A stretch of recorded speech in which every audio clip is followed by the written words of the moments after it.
Welcome everybody to the Peacekeeping Task Force Model Counties session, our first session for Resurgence Coordination Teams meeting. We're shifting gears, turning the page. Now that we've launched the project, we're getting to the boots on the ground aspect to everything of getting our assemblies, our county assemblies reconstructed and our missing American towns visible again. So this is our primary focus now, as we're starting the Resurgence Coordination Teams meetings. Our primary focus is to recruit counties who want to serve as model counties for their union state and spearhead the effort to stand every county assembly in assembly government in their union state.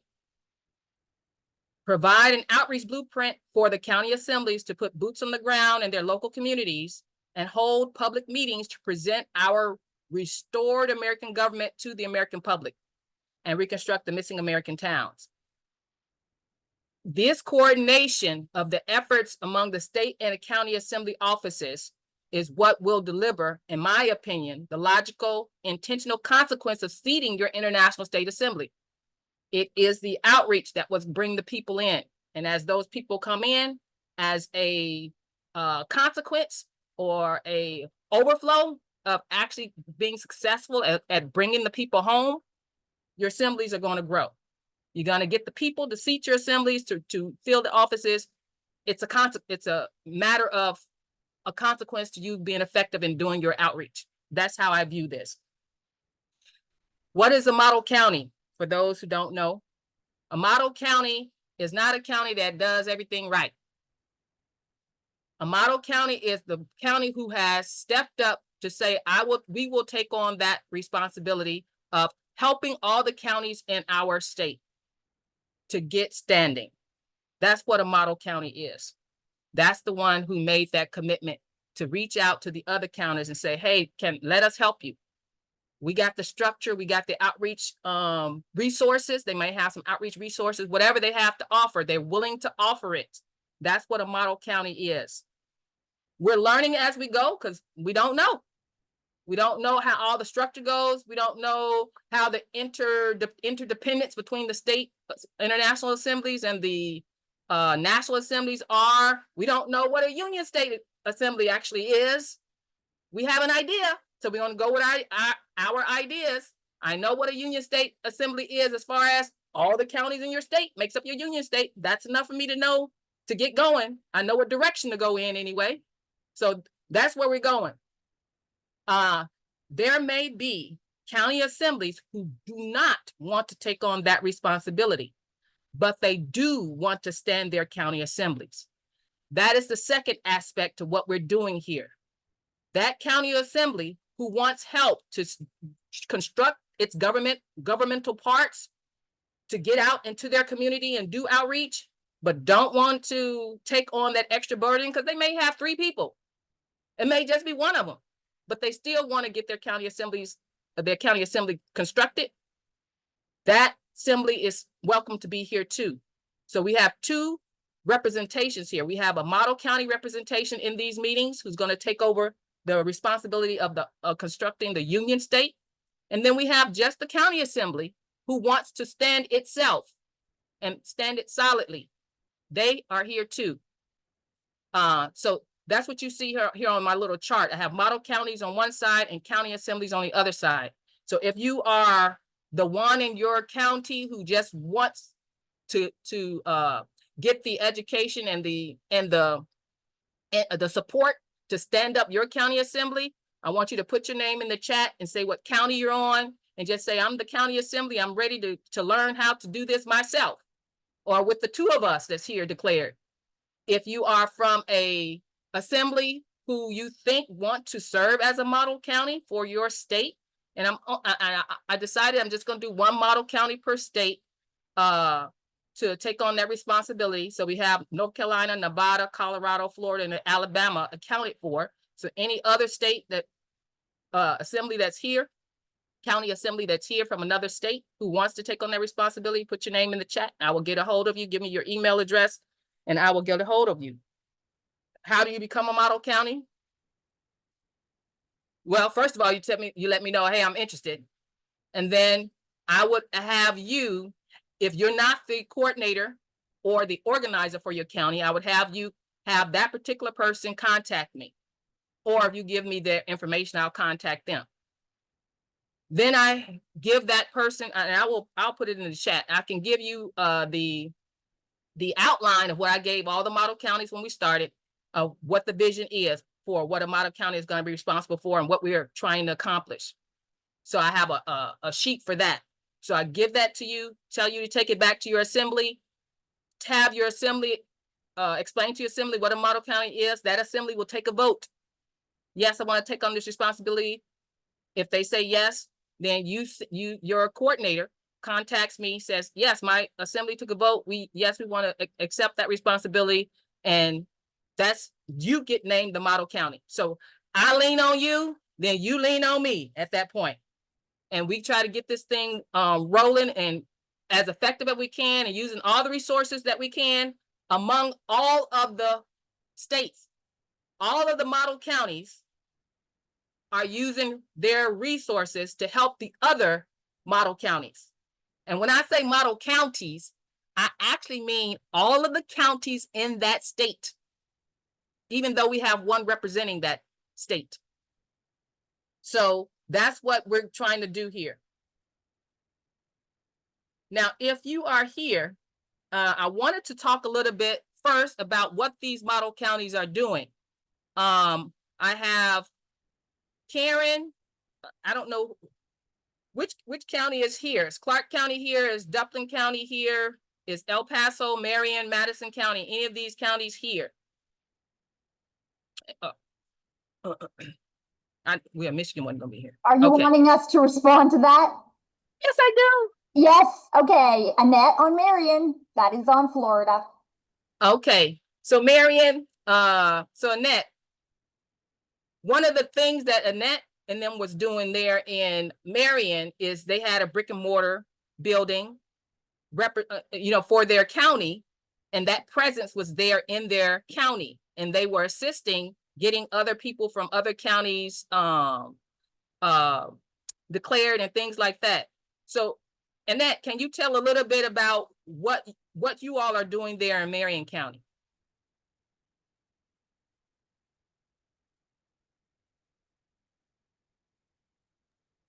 Sorry, I was just switching over to the headset because the yelling at the computer isn't as professional.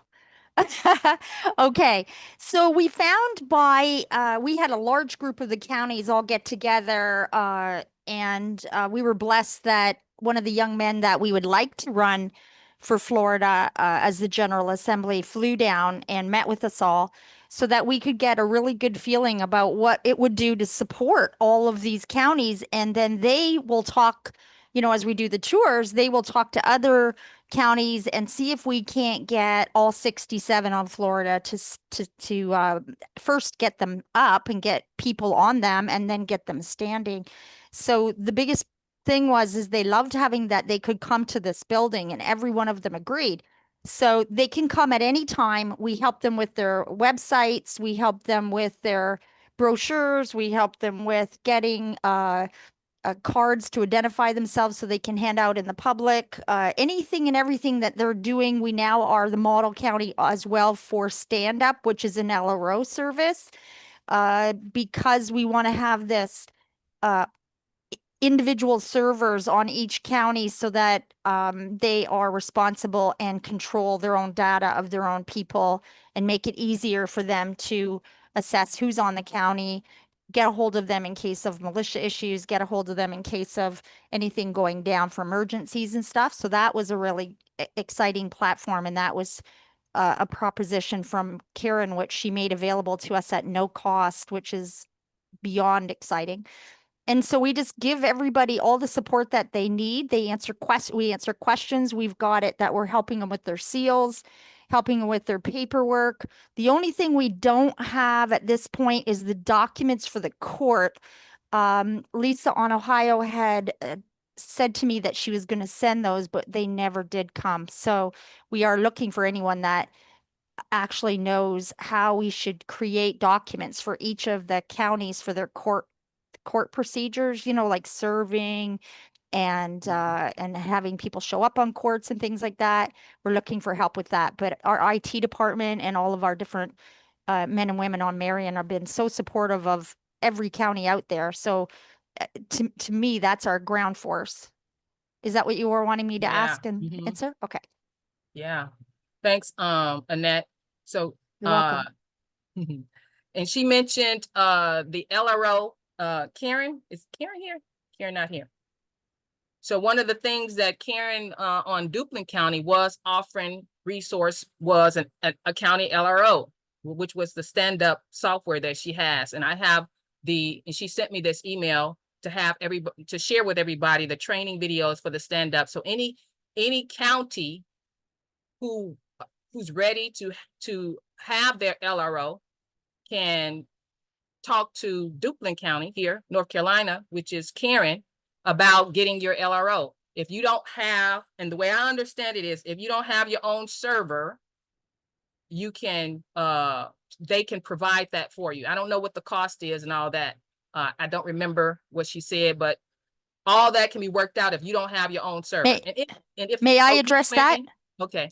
Okay, sorry to interrupt you. Okay, so at first it was going to be $900, and I said to Karen, "That's not going to fly. They don't even have money for websites. Can we work something out?" She went back to her team and came back with the most incredible proposal of it's called Grow, Pay as you grow, and so we have come to an agreement with her IT department that every person that or man or woman that signs up will contribute $15 to have their paperwork generated. So they go on the program, they generate their own documents for the recorder or for a notary, whoever they want to use. And that $15 goes to stand up. So the counties only need $100 to get their own server and get set up on their website with their IT, and we will help them set up their websites for free. So there we go. You're welcome. Thank you. All right, so that's what she was offering. Now Clark County, Nevada, they were just. Hi, Louise. We've Are got, you here? Okay. it's Denise. How you doing? Hi. Everybody. Just real quick on Clark, we've got an incredible Rocky Roper. He's not only building an LRO for the state, but it could be duplicated on the county. We're also using Stand Up because the document generator is so fantastic. And then additionally, Adam Bonner and Andrew are spearheading the Peacekeepers Sheriff's Organization. And soon they'll be ready to launch kind of like I'll call it a model county light, where we're going to have a total services available for any county assembly to get standing quickly. And Annette will be addressing the need for the General Assembly paperwork with the process as well as the forms. And it's going to kind of start in a sheriff's court and work from there. But that will be coming out as soon as Adam and Andrew are ready to roll it out. We're building that infrastructure right now. So I should be able to send everybody, I'll call it a summary of the handbooks that we're going to be posting on that website. And the process that we're implementing under is called the advocates for the sheriffs and peacekeepers. So we will get that out to everybody as soon as it's ready to be released. I yield. All right, thank you. Yeah, and I'll be communicating back and forth with Rocky, trying to we try to ask Anna questions on the coordinated training calls so that we can get an understanding of how the structure of the county assembly government is and how the interrelationship, interdependency between the international state and the county assembly relationship is supposed to go. So when you hear him asking them questions, it's like, okay, ask her these questions this week. And he'll say, Louise, you got any questions for me this week? I say, yeah, I got some. So ask her these right here. So that's what we're doing. So we gotta ask the questions because I don't know. And that's the best place I have right now to ask her. I did get a text shot off to her this week and she actually answered them. So it depends on where we can get the answers from. So this last set of questions he asked was good to help us understand the structure of the county assembly. So I told him that I would be working on to put together the chart like we have the 4 pillars chart, so I'm going to go to that now. So we have the 4 pillars chart for the state assembly. Now, as I told you all from the beginning, how I operate, if something don't look right or I can make it better understandable for me, I will recreate it and do it the way I want to do it. So I know we've been told that the county assembly duplicates the state assembly. Well, that's not exactly correct, as we've come to learn. So this is the state assembly. This is how I best envision how the structure of the state assembly is. And I just call it the 4 pillars of the International State Assembly. That's what it is. Nothing else. That's what it is. So that's how I focus my mind. And it has 4 pillars. And I put the 4 pillars like they're there. If you want to go with 3 pillars, fine. If that's how you best understand how it works. Now, I do have a 3 pillars one too. I like the 4 pillars one better, but my 3 pillars one has the General International State Assembly Militia as the 3 pillars, and the General Assembly pillar is at the bottom as the foundation. That's how I have my 4 pillars. That makes sense to me, but I prefer the 4 pillars one. So as I'm looking at the 4 pillars and how they work, and I put in my chairs, I call it a director on the State Assembly Militia just because I saw Anna use that in one of her articles. I'm like, oh, that makes more sense to me than a chair. So you can call it whatever you want to call it, but that's what I called it. You can call it coordinators, because some of these are called coordinators. But I'm making these charts with the thought in mind that this is how we're going to end up, not where we're starting from. That's why I don't have coordinators at the top. I know coordinators are the ones who get things started, but we're going to do away with them and have chairs. So that's why my chart is for where we're supposed to end up. They're there to help, and I just got them in a helping position. So as I looked at this and I put in the different things that I knew supposed to be there, I said, so how does this translate into a county assembly government? We know that all these 4 pillars is not in a county assembly government. The ones that are in a county assembly government is the General Assembly pillar and the Jural Assembly pillar. So I started with that. So from the 4 pillars, I went to 2 pillars, because that's what we have in a county assembly government. And I put chairs on both of those. So Rocky had asked Anna, what offices do we need on the county assembly? And she spouted them all out, you know. So most of the offices that she spouted out is in the Jural Assembly. The coroner, the justice of the peace, the court clerk, the recorder, the bondsman. So I put those over there. So I know the county reeve is over there. The sheriff's deputies are over there. Justice of the peace is over there. All of that is over there. So on the General Assembly, what I know so far and what I think would be critical to have on a General Assembly of a county government are these things. Now, I don't know what the Sergeant at Arms is for the General Assembly County Assembly, but we know we're supposed to have one. We just don't know the name of it. So that's why I have a question mark. We're supposed to have whatever that office is. Now, county assemblies will also have liaisons, PKTF liaisons. They have coordinators or organizers. We don't know whichever word we want to call that person. Now, and as I thought about this, you see I have chair at the top of the General Assembly. The coordinator is not going to stay there. So there needs to be a chair for the county assembly. And I'm thinking that chair is actually going to be translated to that organizer.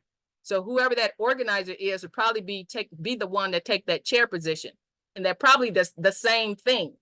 We just didn't call it that. But I think officially it's supposed to be called a chair of the General Assembly, just like it's called a chair of the General Assembly in the 4 pillars. I think they're going to need a banking committee. They're going to need an outreach committee. They're going to need this business council committee. I called it council because we didn't know what name. Anna didn't know what name the business group is called on the county. It may just be called business committee. We might just wind up with that. But there is a particular business committee for the county that takes the place of the international business pillar. That's why we don't have an international business pillar. We just have a business committee or a business council, whatever it is. And I put it under the General Assembly since we only have 2 pillars. We know we need the elections committee because you got to run your elections. We need the public safety committee. That's a committee that needs to be on all General Assemblies, even the international state assembly needs to have a standing public safety committee that never goes out of session. Vetting committee. Of course, we need a vetting committee for all the officers that's gonna apply for these positions. And then the IT committee, our storefront, your storefront right now is online. If you don't have a brick and mortar, you have to have actually, even if you do have the brick and mortar, you still need to have your online presence. So every county assembly needs to have an IT committee. Yes, David. Is there any kind of ombudsman type role on a county level? Only reason I'm asking that is because I remember Lisa Schaefer at one point saying that in Ohio, oftentimes the ombudsman will help keep their General Assembly docket clear of things that could be mitigated or resolved, but prior to, charges or a case actually being brought against, one ASC to another, ASN, excuse me, or ASC. So I'm just wondering, has there been any discussion about that kind of a role on a county level? Yeah, so we did talk about that at the beginning as far as conflict resolution. So I put oversight, accountability, and transparency committees. That's what it's supposed to say. Ombudsman and oversight, the kind of the same thing type thing. I don't know if a county assembly has an ombudsman, but we do need some accountability type committee. I put it all in that one category of however the county assembly wants to construct that. We need some type of committee for holding people accountable. We've talked about as far as the International State Assembly, how that needs to be outside, that needs to be a service coming from outside of the committee itself. I mean, of the General Assembly itself, for reasons, so we can have that independent voice to oversee if the government itself is functioning the way it's supposed to. Are all the committees following the processes the way they're supposed to? Are the officers conduct according to what their roles are? That type of thing. I put it all in that same category right there. How the county assemblies will construct that, if they'll divide it out, I don't know, but we definitely need one, and that's where I put it for now. And the other place I put that aspect is in this part that says self-governance training. That's the other place I put it. We have a lot of conflict because we need more training on what self-governance is. If we master ourselves and govern ourselves, we will have less conflict and the less need for some oversight. That's a tall order to get there. But we do need to start with learning what self-governance and self-mastery is about. So we do need, I put that in the General Assembly for the counties because we did talk about that too. We do need that aspect. So those are the 2 places I put the conflict resolution element. Makes sense. Mm-hmm. And then the last thing, we the people on the land and soil living in harmonious. I thought that was a good thing, to put. Now, one thing I noticed, and I said we the people on the land and soil. One thing I noticed in the 4 pillars, and that I noticed when I started serving in our government is, we were saying that everybody who declared themselves an American has joined the assembly. That's not true. So you won't see me say everybody on your state is in the assembly. And I noticed that about some of these charts. All the people on your state. All the people on your state is not involved in the government. All the people who are declared on your state is not involved in the government.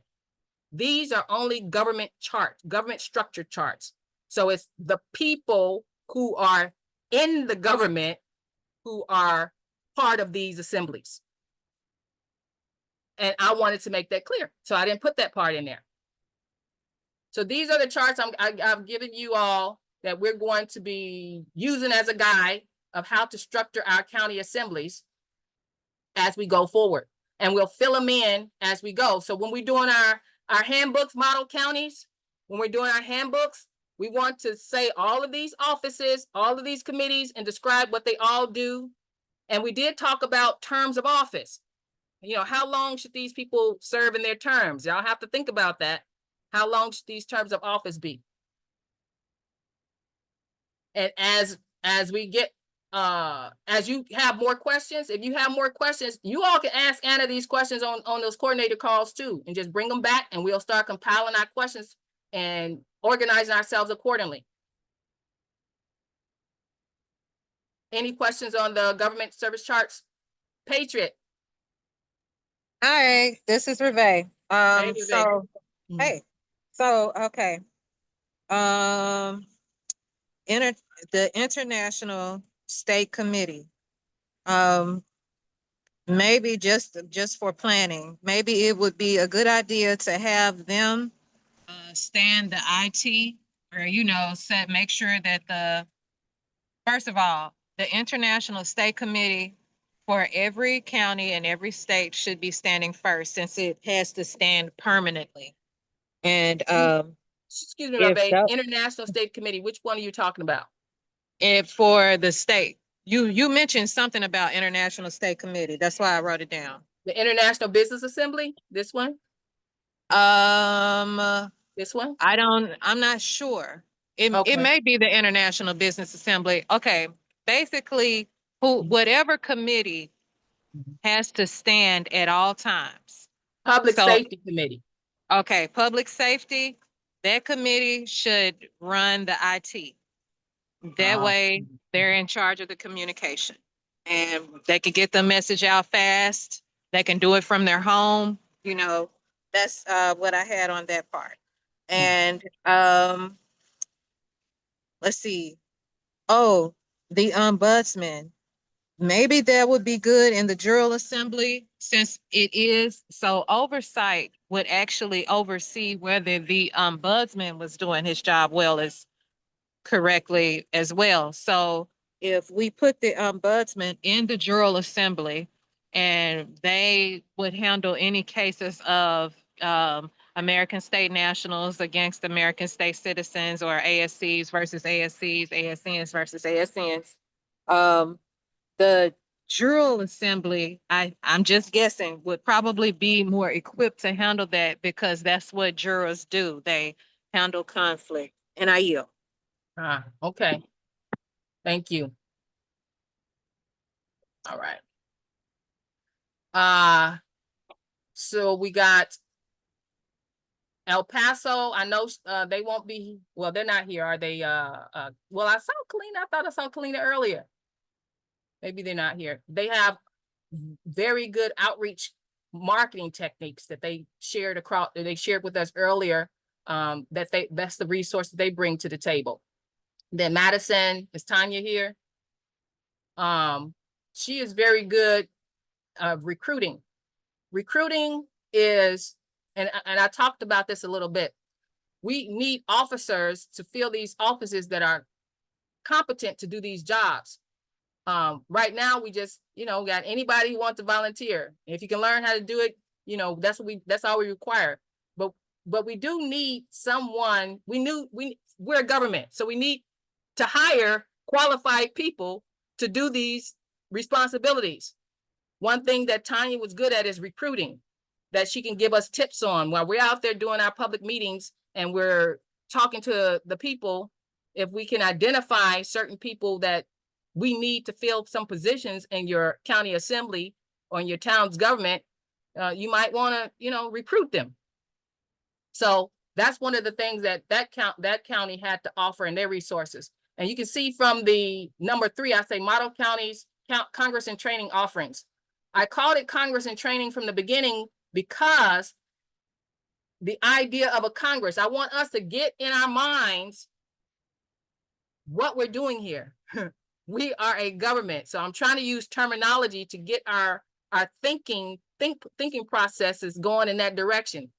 All of you counties pulling together is what's going to be at a Congress, right? You're going to send a delegate somewhere, like you sent them for the model counties. You sent your coordinator here to represent you, or your outreach committee chair here to represent you. That's what a Congress does. You send somebody to represent you somewhere and take whatever those concerns are from your county to that Congress. So that's the type of idea that that I created here with the model counties, so that we can start thinking about how we work together and getting our business done. That's why I called it that. Our goal is to get 50 model counties, one for each state. That's what our goal is. And that means we have 50 union state assemblies to get constructed. Every state, every union state has a different number of counties. Somebody's job may be harder than others. Alaska don't have a hard, you know, they only have, you know, a handful of counties, right? Maybe 2 handfuls, unlike California or Florida. So that's the idea, and that's what we're working for. To get that done, this is what we're moving to. The Resurgence coordination teams. This is my idea with these coordination teams. So we're moving from strategy task force, our little think tank of putting the blueprint together, the whole strategy together. We're shifting now from that think tank mode to boots on the ground mode. Every state, every union state needs to put together a Resurgence coordination team that will be composed of your county assembly outreach chair, or your county assembly organizer, or both. Your state assembly outreach chair. So your state assembly needs to be represented in your coordination team. Your county sheriff. And these in yellow are the first ones we're starting with, because the other 2 are coming down the road. Most states, most counties don't even have those 2, but they are part of the Resurgence project. So we need to get them in place as we're out there doing your public meetings and bringing people home. You'll fill those offices. But the liaison, the sheriff, the state assembly outreach chair, and the county assembly outreach chair are the 4 offices of this coordination team, needs to come together in this meeting. So because the outreach chair is the one that's going to be devising the plan in their committee of the public meetings, putting them together, where you're going to hold them, what materials you're going to have prepared, your recording secretaries, all that stuff. That's what the assembly outreach chairs are going to be doing. The one for the county and the one for the state. You got to coordinate that effort. Then your county sheriff needs to be that protector there, ensuring everybody that this is peaceful. We're going to keep everybody protected.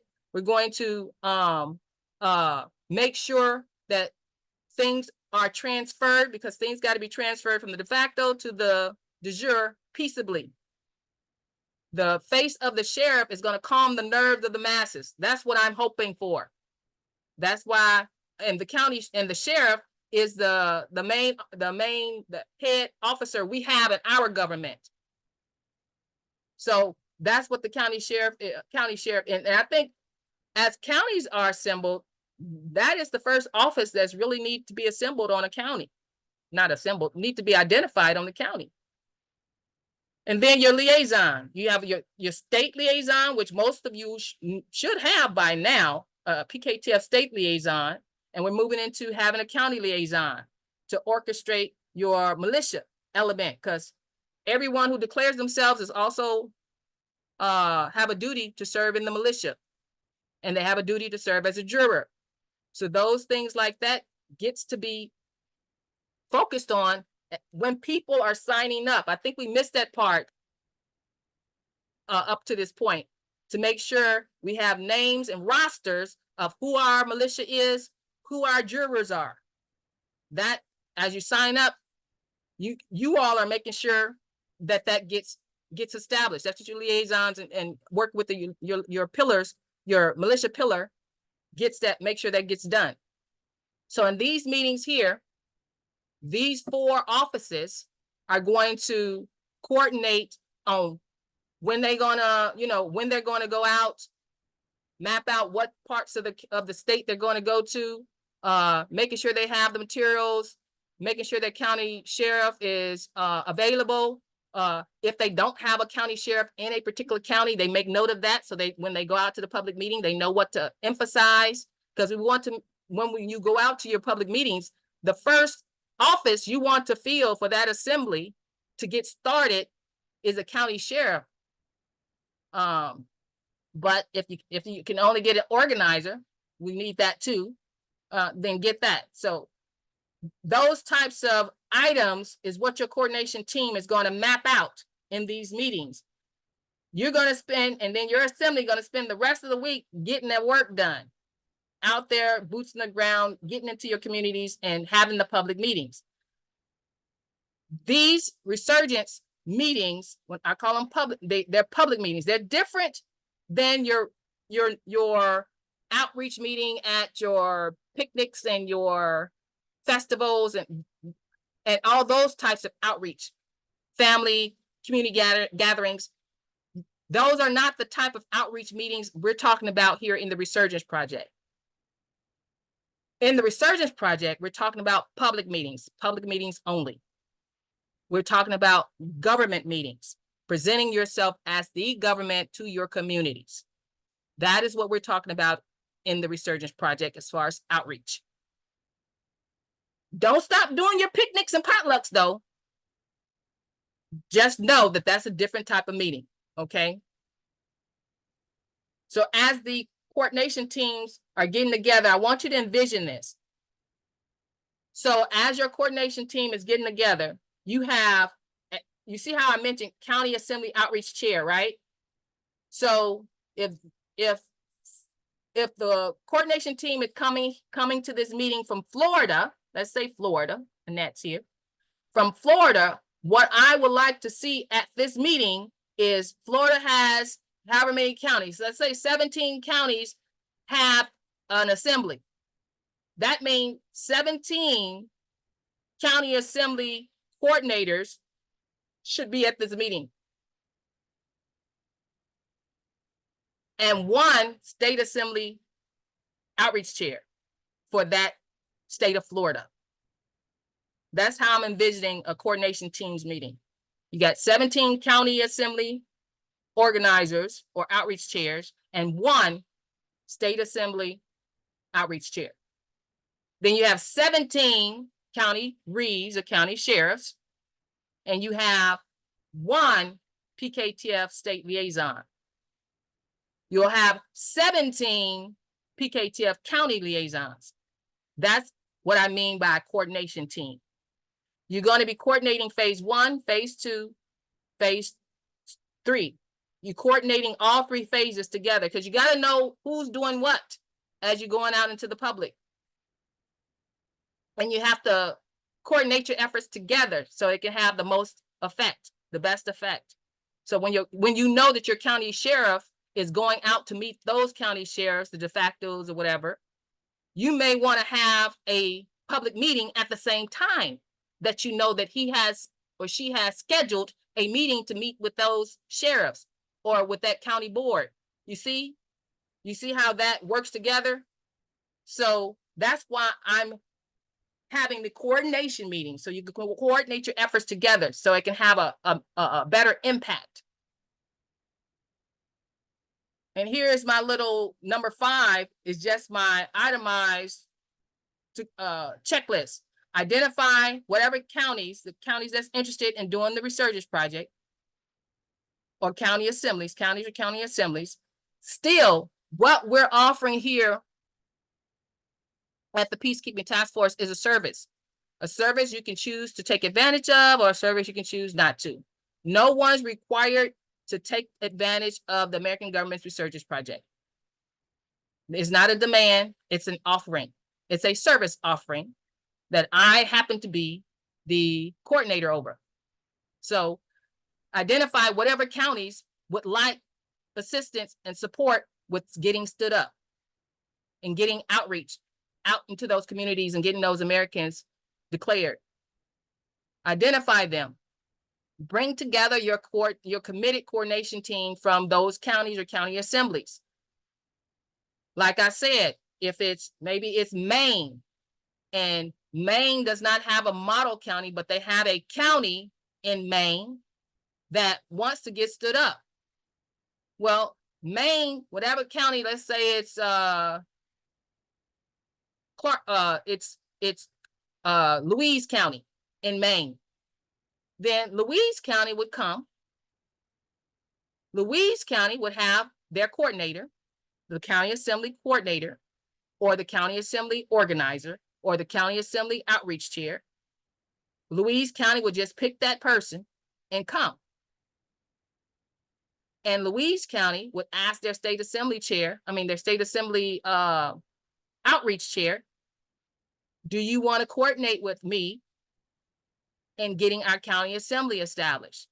Then that Louise County would get their main state assembly outreach chair to come with Louise, or not Louise, would come with whoever this organizer is to this meeting. It doesn't matter how many counties it is. It doesn't have to be all of the counties. It can just be your one county. And your one county still needs your state assembly assistance. But you have to communicate with each other and coordinate your efforts. So that one county out of Maine can come. Bring together your coordination team for that one county in Maine. Ideally, we want to schedule 2 public meetings. 2 public meetings back to back, maybe 1 month apart, something like that. Hold your first public meeting introducing your state and your county assemblies as the American government. That's what you want to do on your first public meeting. Your state assembly and your county assembly is introducing itself. Once that state assembly moves on to the next county that it's going to support, you will hold a second meeting, second follow-up meeting, maybe the next month or the month after. And in that second meeting, public meeting, you're going to focus on getting your county assembly established and introduced, building more of the rapport, more of the presence in your community, and letting the community know they have a duty to self-govern. That's when you as the county move into educating them about self-governance and reconstructing their American town. The way I see it now, and we might learn something different later, but this is how I'm seeing it now, that American town that's missing for I don't know how long, is actually those cities who's decided for themselves that they wanted to self-govern, because that's how a city comes into play. It was maybe first a village and then converts to a city when it gets big enough. But the village comes into play when it decides it wants to self-govern and break away off of the county government. That's how it happens here. If you want to break away from the county being your oversight and your ruler, you want to start a village.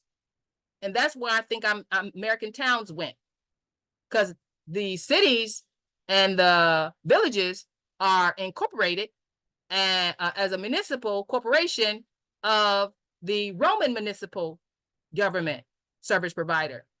That's where they went.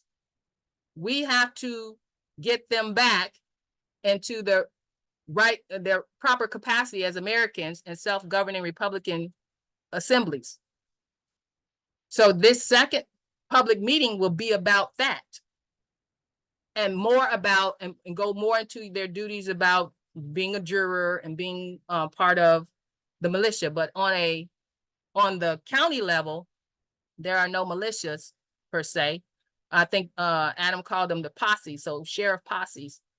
They have a responsibility to serve in those emergency types of situations and be deputized. So that's something they need to understand and be told about. So as you're doing first meeting, second meeting, rinse and repeat.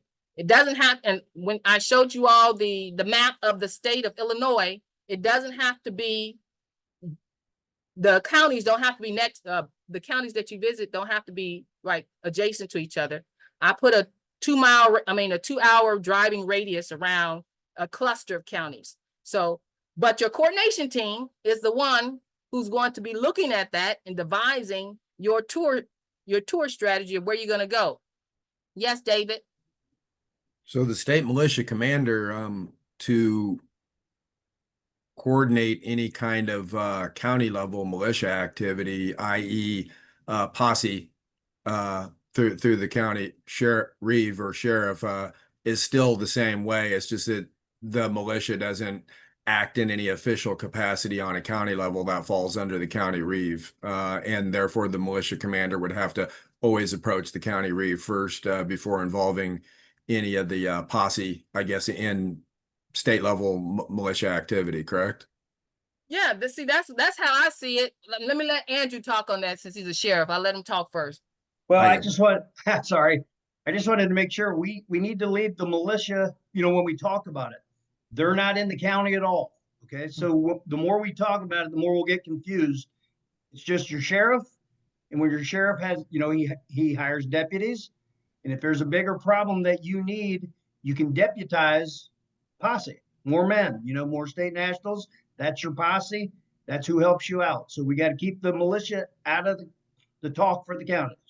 So that's for emergency preparedness, state border defense, whatever on a county level. Yeah, or It's all probably gonna go through. a major catastrophe that, maybe takes out 2, 3, 4 count, you know what I mean? Big. Mhm. Yeah. Okay. All right. Re-education. Gotcha. So let me ask this, Andrew, logistically speaking. So when I think of like the state assembly militia, if there is or there becomes a time where there's an emergency, that state assembly militia needs to have a roster, I would think, of those declared on a county that's serving in the militia.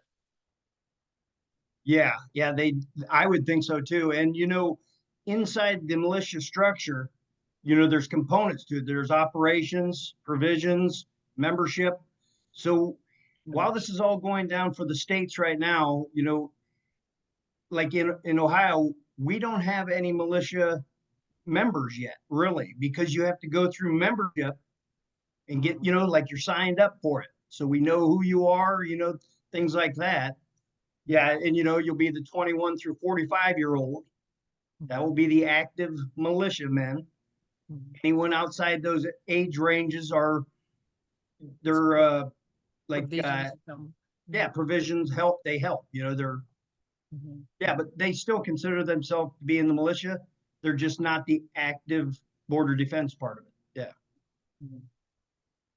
And this is how I see when the international state assemblies have to get their militia pillar standing, they need that state border defense plan, right? So in order to get that state border defense plan, I would imagine you need to have your border counties situated, established, so you'll know who your militia people are on each of those counties to know how your state border defense plan is going to work. Yeah, That's how I saw it. Another little wrench in there is Anna wants the Swiss canton systems, so in Ohio, I stepped back from provisions, but what they're doing, I'm not sure what they're doing now, but what we did was just cut the state up into areas, which had about 10 counties apiece, and those would be a canton, So the one canton would have 10 counties in it. They would all work together in times of need, Okay. But that's just You gotta another get thing that, that we got to think. Well, I could see that. That's like having the postal areas. Same type of idea. Yeah. But you still need a roster of people to know who to call on. Exactly. Yep. Robbie? Hello. So I was listening to you all, and I just a quick question or suggestion. I wasn't sure if so in a catastrophe, because there are not that many declared Americans yet, it was my understanding that the declared Americans who are a part of the militia would be able to deputize U.S. citizens and citizens of the United States for the purposes of serving the militia in an emergency. And I yield. Because they would have the authority to do so, and I yield. Yeah, as far as I know, I think you can deputize anybody, can't you, Andrew? Well, I'm not exactly sure about that, but for militia, they're not deputized at all. You know what I mean? You don't deputize militiamen. I think without anybody actually having a standing militia happening, it's just pretty much until that happens, everyone's, we're just men and women helping each other out. We're all on our own until we got our militias going, Yeah. So you're on your own to help each other out just generally, but if there's an emergency that needs more organization, hands on deck, that's when you can deputize, right? That would be for the sheriff in his county, yeah, The but sheriff in for his the, county. yeah. Mhm. And if that sheriff in the county has deputized all he needs there in his county, if it's affecting another county, then they have to do their deputizing. If it just gets too big, that's when you want to call in the state militia. Is that right? Correct. Now, now at that time, now you're getting into the state border defense aspect. At that time, I would think that the state assembly militia would have to have some type of roster and organizations that they call that already in their state border defense that they know who to call on to bring in the resources. Yeah, That's how logistically. Yeah, there's a whole, for each state, it's going to be different. I think a little bit, but there is a chain of command. So in the international level, the state level, if a sheriff has a major catastrophe in his county and some other sheriff do too, and they're calling, they will get a hold of the marshal at arms, and then the marshal at arms takes it to the militia commander, so it goes up a chain. And that's when they get activated, yeah. Rave? Okay, so what y'all were just talking about, if just from my understanding of the law, in a catastrophe, if the situation is bleeding from county to county and it becomes a state catastrophe, I would think that the sergeant or the militia commander would need to call on the services of the governor to enact the National Guard. Because as long as the National Guard is not being used by the president, then the governor has the authority to enact them. And because we are the governor's employer, then whoever has that authority can get the governor to say, hey, we need National Guardsmen and women in this county or in these counties. Even if it's just one county and that county is suffering to a point where it would require the attention of the governor, I would think that would be just because those stipulations are already in the Constitution. And I yield. Yeah, that would be Yeah, hey, something I Louise, think would be in your. we actually talked about a scenario she was just saying, I just had it in my head. I think, first, the militias would call out to other states for help for bordering states, and their militias. But yeah, what was I going to say? Oh, man. And that's where the state border defense plan should have in it what organizations, if it's the National Guard, or if it's the neighboring Yeah. county state militia, all of that would be in your state border defense plan. That's what I was going to say. The deal with the liaisons right now, that's going to be part of their, they're going out they're going to be talking to national, the military guys from that side, bridging that gap between our militia. In case you Yeah, got so to call that's on. eventually got to be done. Yeah. Loretta? Well, we just started on Missouri to work on the militia pillar, and we are working with the PKTF on as one of the pilot programs for that. And I attended a militia meeting here a week or two ago with Jimmy Fulton, who was doing the international one. And he shared his copy of their handbook with us. And so basically it does say in here in the handbook that there is a county militia duties and responsibilities. And it says that the subject of this document is to establish the duties and responsibilities of militiamen and women located within county assemblies. There's no need to duplicate the state militia administrative structure at the county level. County coordinators and militia members can reference the Assembly's militia manual in their duties. And it says, this isn't very long, you know, so if you don't mind me just reading what it does say, it's actually somewhat short. It says that each county will ask for volunteers for their county's emergency response teams. The team will meet to elect one man or woman to lead the team. This will be the point of contact for county militia for all activity requests.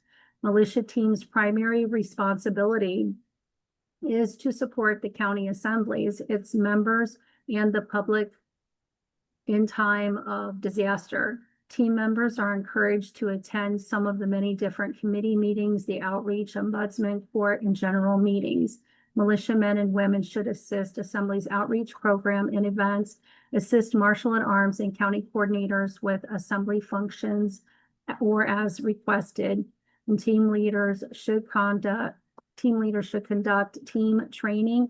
This may also include additional training requirements for the CERTS program and develop the new CERTS animal rescue teams. So that's what they have listed at this point under their county militia duties and responsibilities. So it appears, you know, while things are going through, you know, the point of contact for a county is the county reeve or the county sheriff.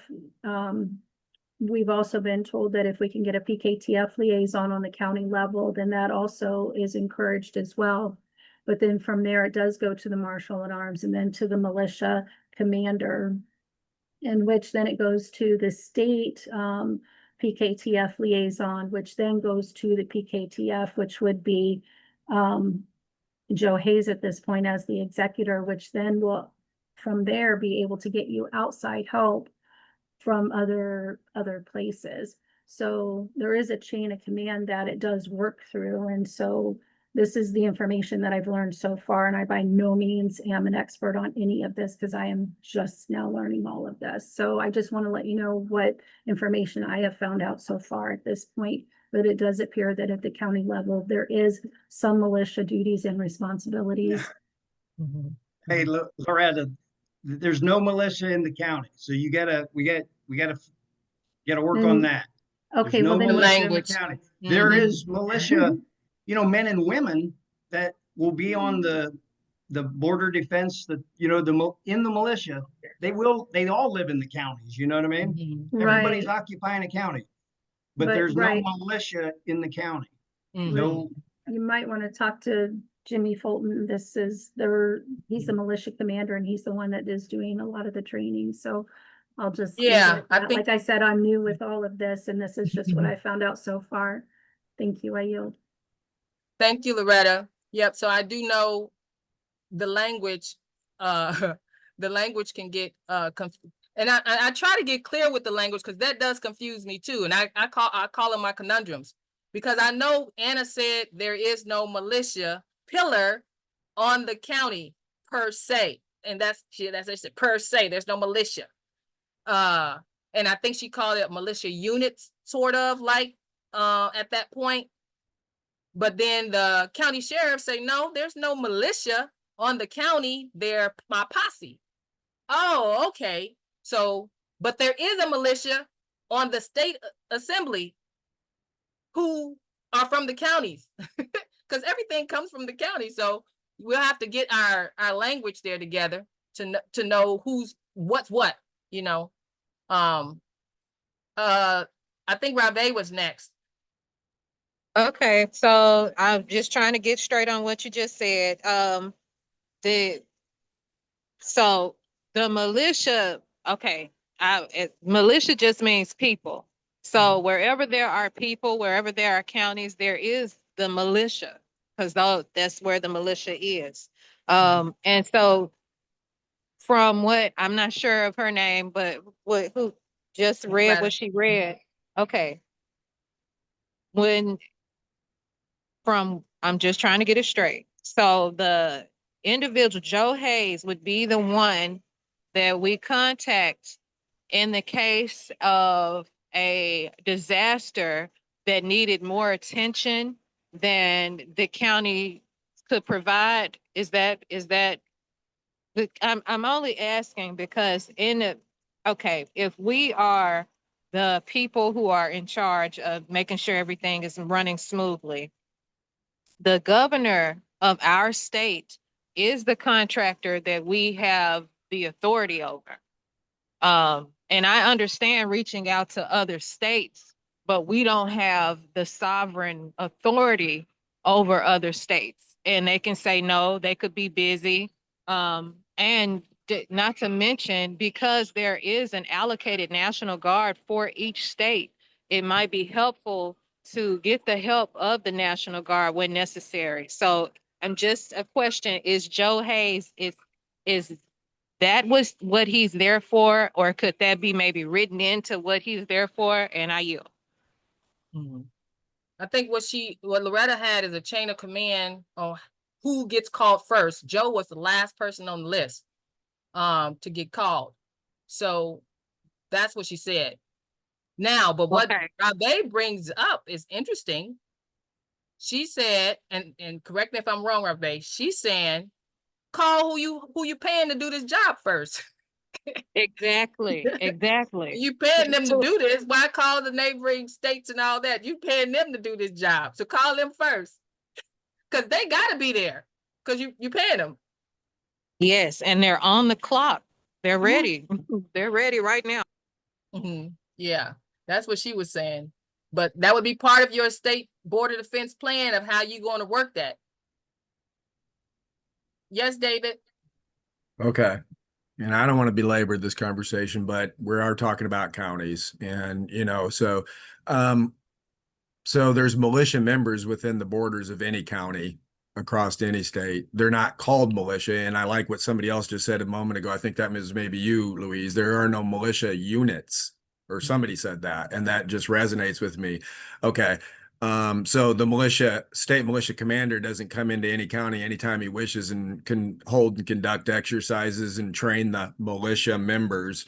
But at some point, a county reeve determines that his posse can't handle said disaster within the framework of 1 or 2 or 3 counties or whatever. I don't know if there's a set rule there, but at some point, the militia commander gets contacted probably by the county reeve saying, hey, we need your organization for a task force here of some kind of disaster, because we need to use the state militia's funds and training and coordination to come in and help us with this. I don't know, it could be an invasion of foreign illegals or whatever. It doesn't have to be a natural disaster, whatever.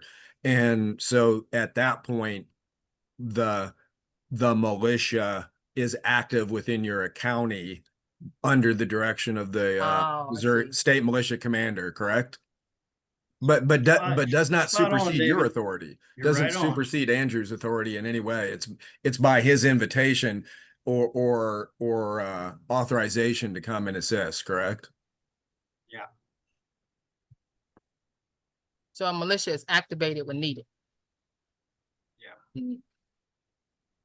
Right. So there has to be. Probably that's why you kept saying there's no standing militia, because it's not standing. It's activated when needed. Except for on a state level, I guess. But then they interact with the committees and stuff anyway. And that's also why the militia commander on the state level has to interact through committees, PKTF liaisons, and everything else to even get anything done that they need done. So they're independent, but they're not in and of themselves out here just running a big militia that encompasses all authority across the whole state at all times. Yeah. Okay. This has really helps me out quite a bit more too. So thank you for entertaining the questions. Okay, well, that's a whole lot on the militia part. We didn't know, so now we're having that conversation. Okay, and hopefully once Joe and Kathy and them watch this, we'll have some more training for y'all in liaison training to know what to do. You know, how to put these state border defense plans together and what terms we're using here so people don't get confused. Mhm. Now I wanted to coming back to this, and we're winding it down. I want to come back to this that I introduced this image in our last meeting. Jurisdiction I call it jurisdiction interdependence graphic. That's just the name I gave it. The county assembly has to reach out to the state, and the county assembly has to reach in to the towns because its jurisdiction affects both the state assembly's reconstruction and the missing American towns reconstruction. The county assembly is critical in this middle area, this middle position.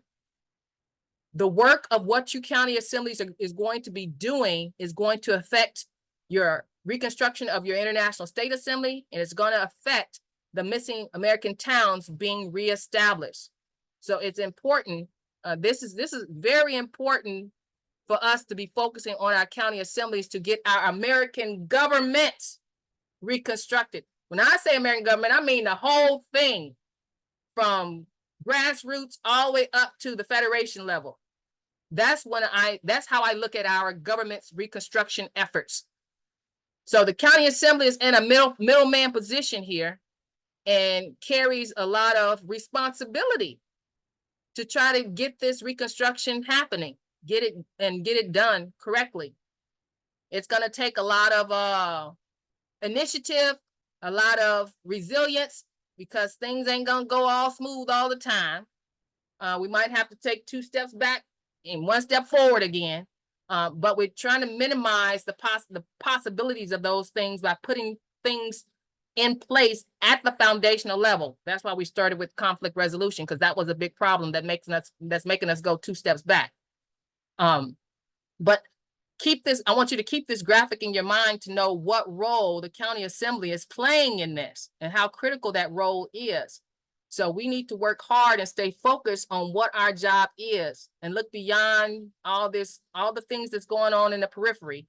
We're going to have to mitigate that some type of way. So bring your ideas as we get our boots on the ground. If we have to pivot certain ways, we have to pivot. We have to work through some hurdle, whatever hurdle we got to work through. Come with some resolutions, not just problems, because we're going to have the problems. We're going to have plenty of them. We just need to know how to make it through them. Yes, Annette? Thank you. I really appreciate you taking the time on this particular subject. Are we planning on, as we approach the towns, are we also looking at their subcontractors and their costs associated and their employees and what, if you can even imagine at this point in time, how many of them will be in place that we will be, bringing into our fold, like the employees in place at the moment, or we'll be replacing all of the employees with ASNs as they come back to the soil and start to be parts of our government? Good question. So That's a loaded question. Sorry. And as I'm envisioning this, so if you think about all the things that we put into this American Government's Resurgence project, think about that aspect where we're going to have sit downs with the de facto. The first thing, the one thing we want to propose to them is that they have to declare themselves an American. They're either an American or they're a foreigner. Which one are you? Every de facto has to make that decision.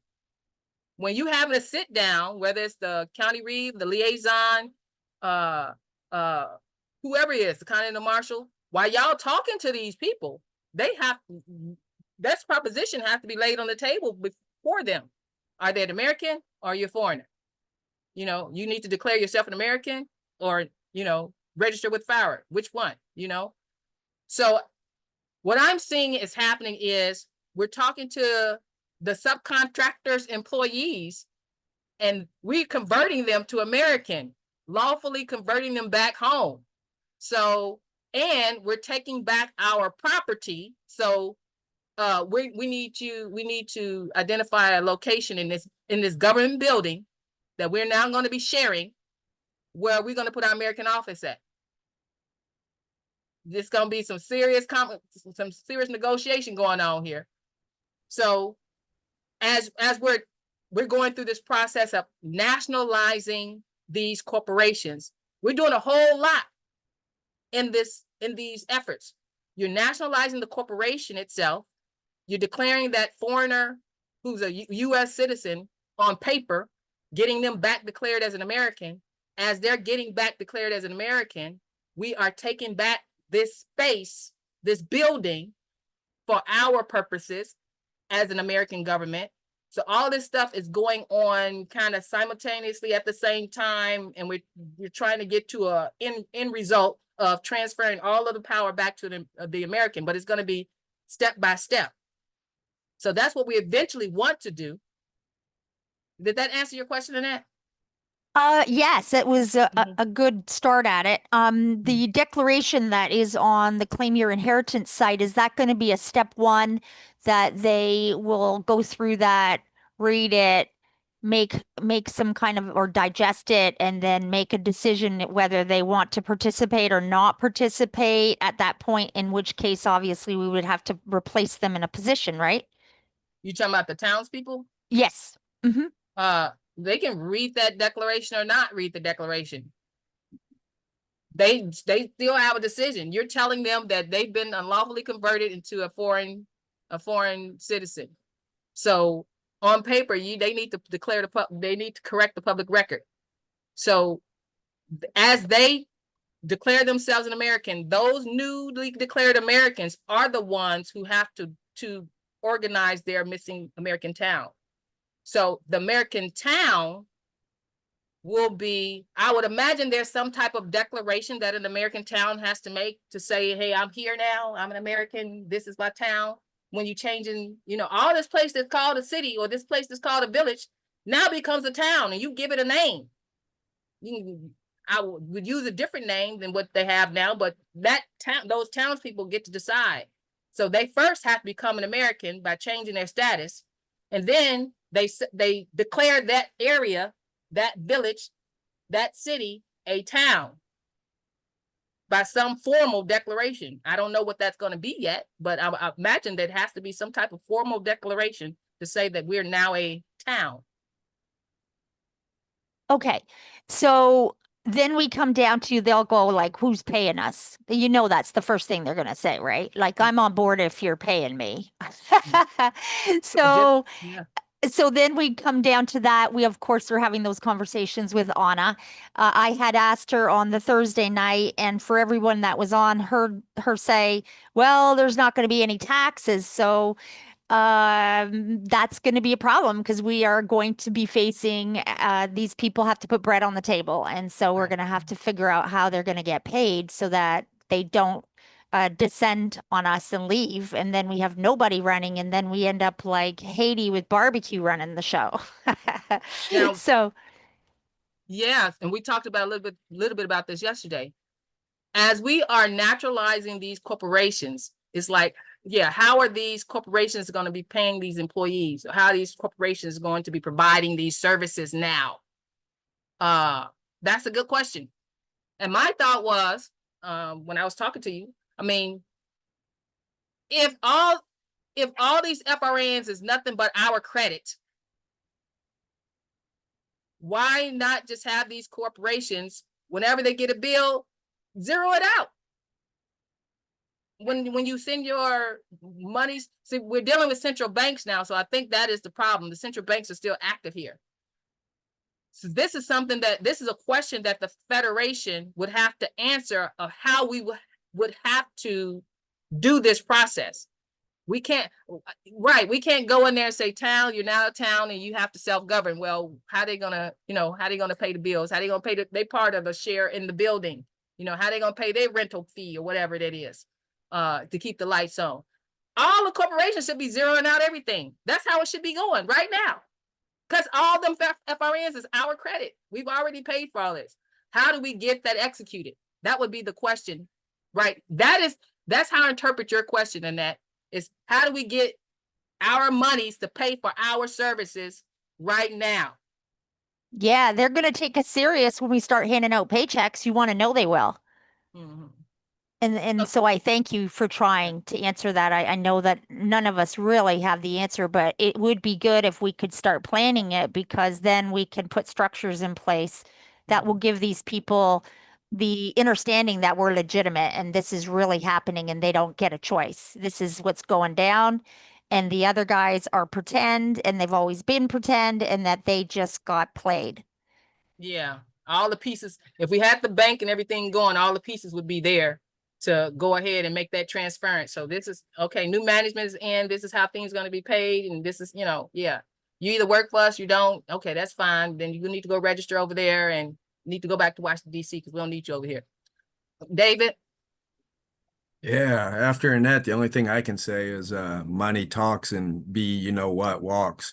But that is what they're gonna think. And not to disagree with what you said, Louise, it is true. We should be getting full set off and settlement of all these accounts, these false bogus accounts, especially while the central bankers are still in play with this. But the reality is how much is this going to impede organizing towns and even hurt the county establishment when, yes, you're so right. They're going to be approached with the choice. Are you going to status correct and become an American? Automatically, you're out of a job in the de facto, and we don't have the money to pay you.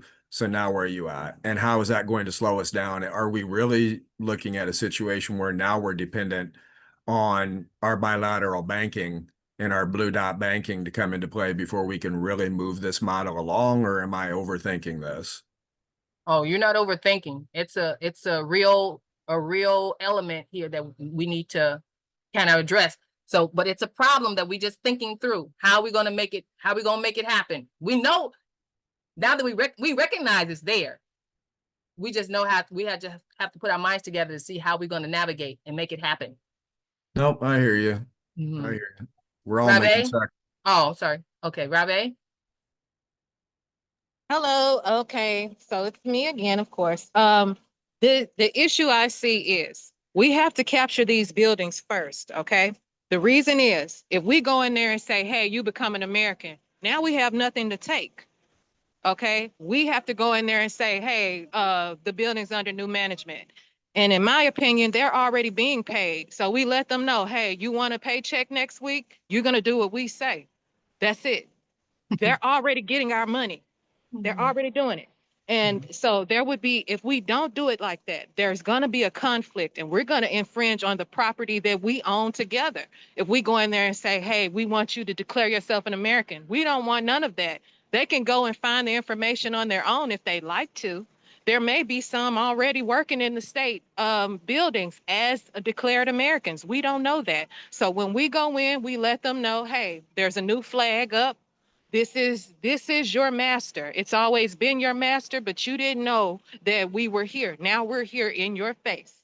And we do that to not destroy our plan. Our plan is to capture the building, raise our flag, and let them know we need those people. We need them to run their positions. We may need them to train other people. So I believe that the capitulation, the part that we're shifting over to the new side, which is the PKTF, the unincorporated America, if we allow that to take maybe 60 days, and allow them to train what they need to train to figure out, we're just talking to each other. That's all we're doing.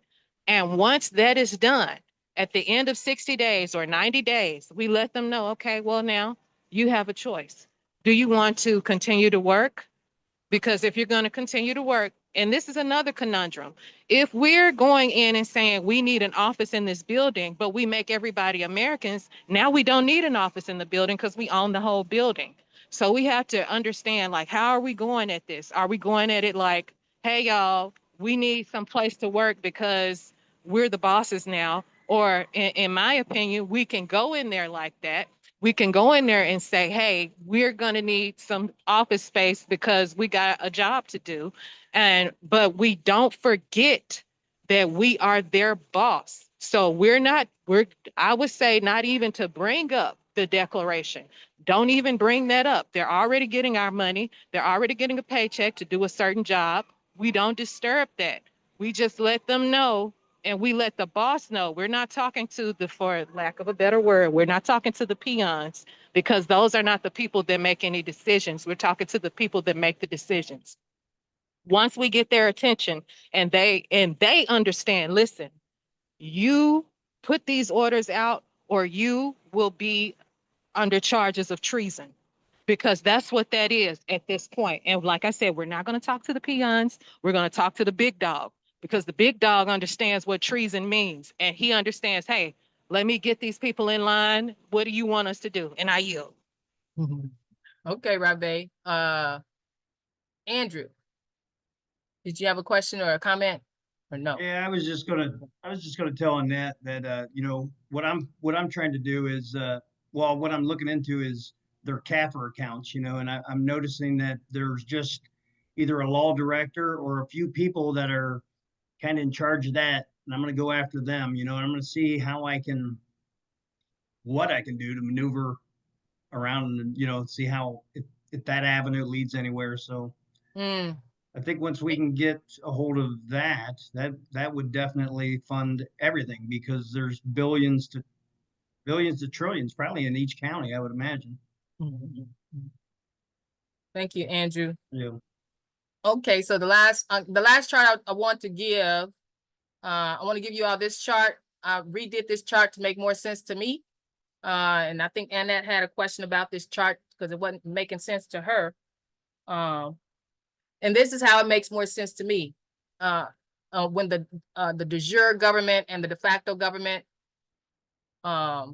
this is how I created it. Now that word person, I look back on the American government structure chart, you know, where you have the American government up here, the three instrumentalities, and then the 3 federal government down there. The United States has the word people, natural person, I think it's called natural person. And I asked Anna, I said, Anna, is that word person supposed to be in the Republican state, like the United States, where the national is? She told me, yeah, it's the natural person. I said, okay. So we're not used to using that word person, but I said, I'm going to put it there because of this language thing. When we use the word person, we have to know that it's actually in our government somewhere in that United States part of that structure. And that's why I put it there, because we don't use it there often at all. We think it's not there, but it's on our chart. And she told me, yeah, it belongs there. So I just put it there, but it's a lowercase p person. And then the national and the lowercase p people is this level right here. And I put our town here because it used to say city. And when I first saw city, I'm like, I don't think city's supposed to go there, because I know city is Roman municipal. I don't know why city is there, but I took it out because I don't think it's supposed to be there. But it's supposed to be our American town is what that city's supposed to be. And that may be what they was trying to say in that chart. But the fact of the matter is the town is missing. That city needs to be lawfully converted into an American town. And so I think I pretty much got it correctly lined out of how the levels of government go. And the word citizen, I went ahead and put that word citizen because we have citizens, American state citizens. We don't use it much.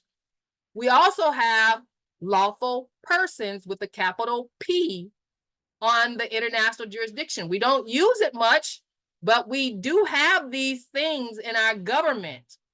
I wanted to put it there in our face so we can get acclimated to these terms and know, again, like we're talking about militia, we need to know how we're using these terms as we're, talking to the American public. And as we're talking among our assemblies and teaching ourselves, we do use these words.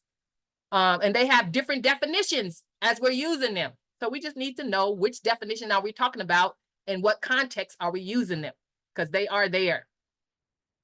So I redid that chart and I redid this chart to bring in the fact that we have our counties and our townships. They are actually here at the bottom. I don't know if you can see it. Can you see that? The counties and the townships are actually there at the bottom. And a township is actually part of the de facto, not part of the American government. And a township is British territorial. And then they have their citizens at the bottom. So I gave you all this chart as a teaching aid. I think it's pretty accurate. I wasn't sure about the Congress and the president on this, on what level of authorities they have, if it should be shifted around Congress, president, and court. I don't know who has the ruling power on these three right here. I just took it off the chart that we had, but I'm not sure if that's in the right order. Boyd? Yes, ma'am. I just wanted to say that the money that supplies cities, most cities, probably all cities, is the municipal bonds. That's how they stay afloat. It's not because of city tax or anything, because it's really not much in my town, my city. It's municipal bonds that pays for everything in the city. The tax, sales tax and stuff is just for purchasing new vehicles, stuff like that. The salaries and everything is all out of municipal bonds. Mm-hmm. So that's where we'd have to look. Okay. Thanks, Boyd. That's it. Are you? All right. All right. So now, so to close it up, we've launched the project phases 1, 2, 1A. Phase 3 is coming. Now, I did talk about in the last meeting about peacekeepers training. So I decided, I had a meeting with the PSO. I had a meeting with the Continental Marshals about phase 3. And so what I'm thinking, based on the input and constructive criticism I got from them, I'm thinking it would probably best right now to have that training for the liaisons, the county sheriffs up here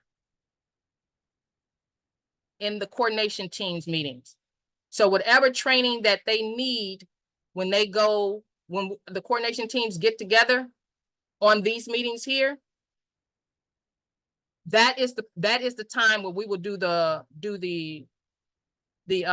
what you call role playing conversation of what we need to say when we go, because if the liaison is going out, if the sheriff is going out, the assembly need to know when they're going out, what they're going to be talking about when they go out, so that when the assembly is talking to the public in the public meeting, the messages will be coordinated. That's my thought. So I'm thinking that the Peacekeepers phase 3 training should be a part of the coordination team's meetings, as we're talking about who's going out, when they're going out, what they're going to be talking about when they go out. That's how I'm going to have it right now. And the second reason why I'm thinking it would be better to do it that way is because not everybody got county sheriffs, not everybody got liaisons ready to go, you know. So, and everybody's going to come on board at different times. And you have to, and like we said before in our meetings, I highlighted, you have to be dressed in your uniforms. You have to have your affirmations, you have to have your elections, all of that need to go into place, need to be in place before your phase 3 peacekeeper goes out. Not everybody's at that point right now. So as these offices are getting on board and getting in their positions and getting fully dressed is when, and they'll be trained as they come into the coordination teams. That'll be different times. So that's what I'm going to do as far as phase 3 training right now, is have it a part of these meetings. I'm thinking of having these meetings once a month, which is like the same time now, the second Sunday of the month. But in between, what I'd like to happen, and you all model counties, tell me what you all think about this. What I like to happen in between these coordination team meetings is I like to sit in with you all at your meetings, because I know the model counties are on it. They have meetings with the other counties in their state. outside of this. That's the responsibility that they're taking on. So I would like to come and sit in on those meetings that you call, and I can give some input, or you can tell me what other resources you might need, or any hurdles you've come across, that type of thing, that I can do in between meetings. Because I don't want to focus on meetings. I want to focus on getting out there doing the work. And I don't want you to have to think about coming to another meeting while I want you to focus on getting out there doing the work. So that's my idea now. So I'm moving to one meeting a month for the Model Counties Resurgence Coordination Teams meeting. So the second one is going to be September 14th. I know it's going to take time for us to get used to this schedule, because I know I'm going to get some emails like, isn't there a meeting today? And I'm going to say, it's not a meeting today. So I'm going to remind you. And I want to move from interim reports to pulse reports, and not quite sure how those pulse reports are going to come, how I'm going to put those together, but that keeps the communication going between me and you guys, me and the county assemblies, and everybody else out there, all the state assemblies or whoever else is not in these meetings. What I like to happen in the pulse reports is for us to start reporting on what's happening on the ground, for us to start talking about how our government structure should have been, and how we're actually getting it into place in real time, how we're doing that, how our mindset needs to be shifting from organization. I think we have right now, I see a lot of organization mindset. We're not a organization, we're a government. There's a shift in your mind that has to happen from organization to government. And I like to talk more about that in my post reports. That's where I want to go from here. So the next meeting is Sunday, September 14th. You model counties, if you're meeting in between now and then, send me an email. I like to sit in on those to see if there's something that I can assist with and see how things are going, that type of thing. For the model counties, what I'd like you all to do is map out your state, put in how many declared nationals you have, and then how many county assemblies you already have started. In, not that you started, but that all the county assemblies that already have started themselves on the map, so you can get an idea of where you got to go. You know, when your coordination team sees the map, then they can get a better idea of, well, where do we need to go? If there's already assembly here, do you want to go there first, or you want to go somewhere else? All that need to be thought through. So model counties put together that that map of your state and see where all your county assemblies are, and where all the nationals are. Have that to come back. Well, just email it to me. I like to see it. Put it together and email it to me, because I like to see it as we think about what our next steps are going to be. Any questions for me or about what was said here today? No. Okay. Well, thanks everybody for being here. I'll send out the replay as soon as it's ready. And you all have a good evening, and I will see you September 14th. Thanks, Louise. Thank you so much. Bye-bye.